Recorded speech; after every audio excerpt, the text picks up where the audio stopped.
Hello everyone. Today we are going to look at differentiation, and by differentiation it is finding the gradient of a curve.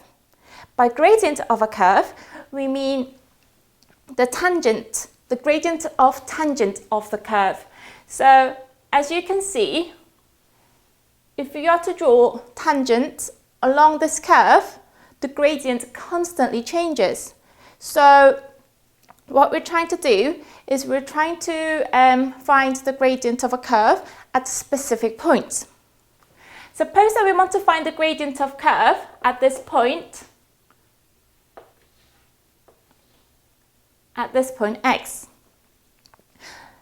Then it means we want to draw a tangent at this curve to this curve at point x and find the gradient of this line. By doing that, what we're going to do is we're going to look at another point that is very close to x, and we're going to call that, so if this is x, we're going to look at a point very close to x, which I'm going to call x plus h.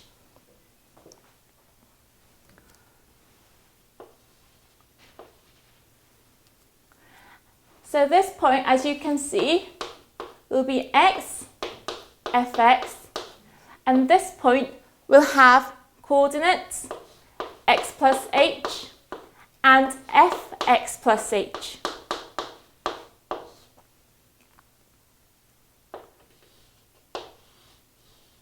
As you can see, if these 2 points are very close together, then the line joining these 2 points will be very close to the tangent that is drawn here. So I'm going to look at the gradient of the line that is joining these 2 points. So as you know, gradient is change in y over change in x, and in this case it's fx plus h minus fx, that's change in y, and change in x is x plus h minus x. And you can see you can simplify the denominator. It's a simple algebra to get fx plus h minus fx over, and you're just left with h as a denominator.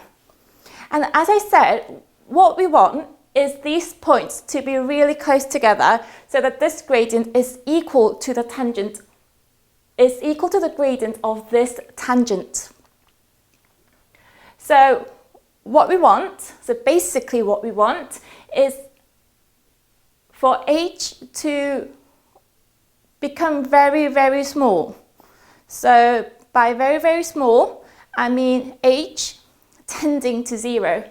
So the formal definition of differentiation becomes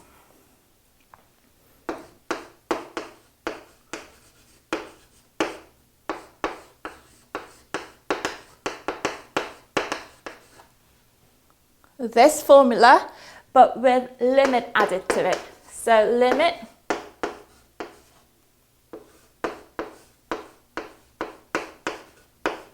of this equation, this expression.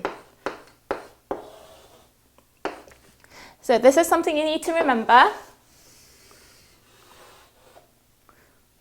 and something worth noting and worth putting lots of stars. Okay, then let's do an example here.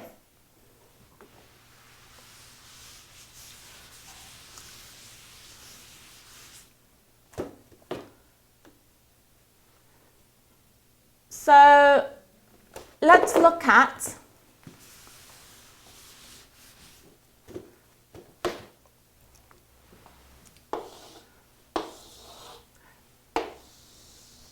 the basic quadratic function y equals x squared.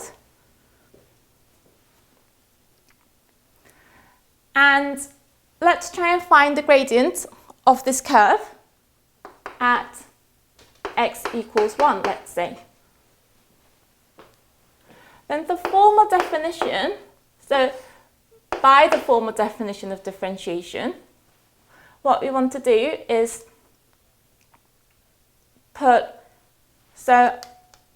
apply, f equals x squared in here, and instead of x, we're going to put 1. Let's try that. So by formal definition, the gradient of this curve at x equals 1, we're going to write that as f dash 1 is the limit as x tends to 0, f 1 plus h minus f1 over h.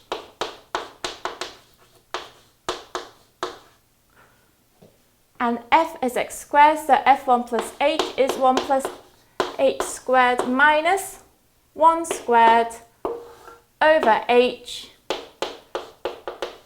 Let's try and simplify the numerator using algebra. So this expands to 1 plus 2h plus h squared minus 1 over h.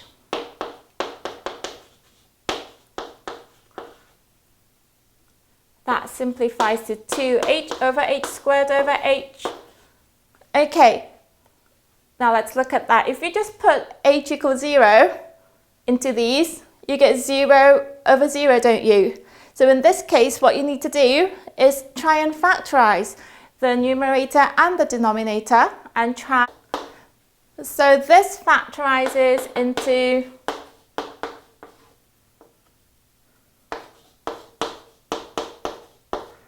and thankfully they do cancel, so you're left with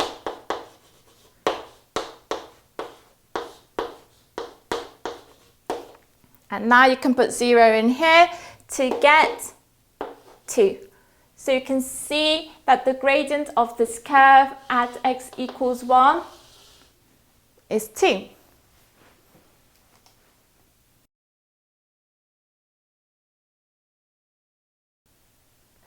A common vector problem that you'll get in your IB or A-level question is finding the shortest distance from a point to a given plane. And the point, you will be given coordinates x0, y0 and z0. And plane, you were given the equation in either vector form or Cartesian form, but when you're given in the Cartesian form, you know that you can convert to the vector form. And if we want to find the shortest distance, you know that the shortest distance is the perpendicular distance from P to the plane. So our strategy is finding a line that crosses P but is perpendicular to the plane at the same time. So we're going to find the equation of this line, and we're going to see where this line crosses the plane. We're going to call it Q, and finally we're going to find the distance PQ. So first, so how do you find the equation of this pink line? Well, you know that the line, let's call it L. You know that the line should pass P, and you know that its direction should be perpendicular to the plane, and you are given the direction vector that is perpendicular to the plane, which is the normal vector that is given. So you have a line equation x0, y0, z0 plus lambda. Lambda is a parameter, and the direction vector ABC. Now, using this equation of line, we're going to find the coordinates Q. So the point Q is where the line L and the plane pi meet. So what you're going to do, what you need to do, is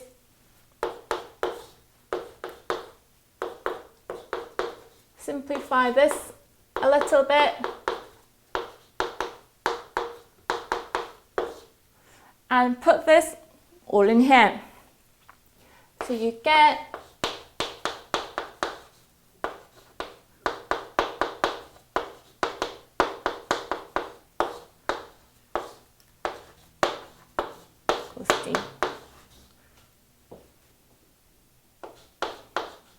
and you know how to do the dot product, so you get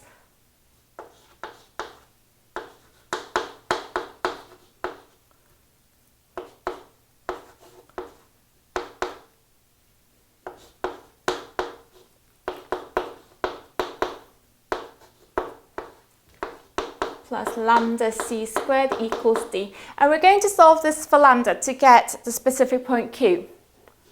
So simplifying this, you will get lambda equals d minus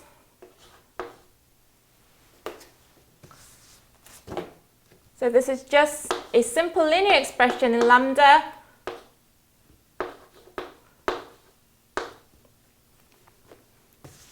I'm going to write b first, by0 minus cz0 all over a squared plus b squared plus c squared. So you have your lambda. And I'm going to call this lambda 0.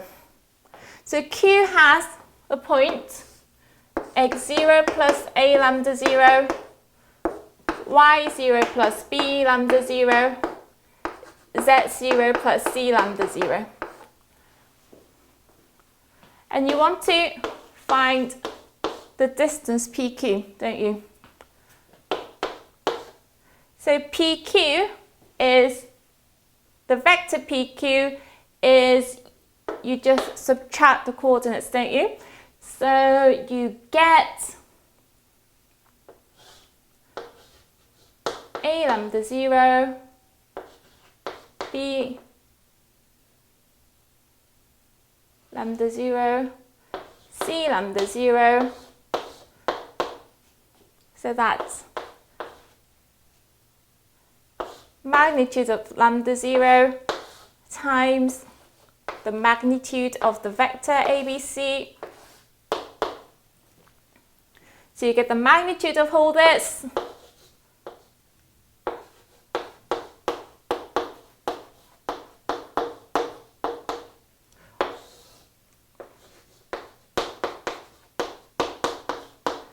times the magnitude of the vector ABC, which is a squared plus b squared plus c squared. You can simplify them to get a squared plus b squared plus c squared. And since we put an absolute value sign here, the modulus sign, you know that you can kind of change the minuses and the pluses. So this expression is commonly, more commonly written as ax0 plus by0 plus cz0 minus d. And there you go, you have the formula for finding the shortest distance from a point to the plane.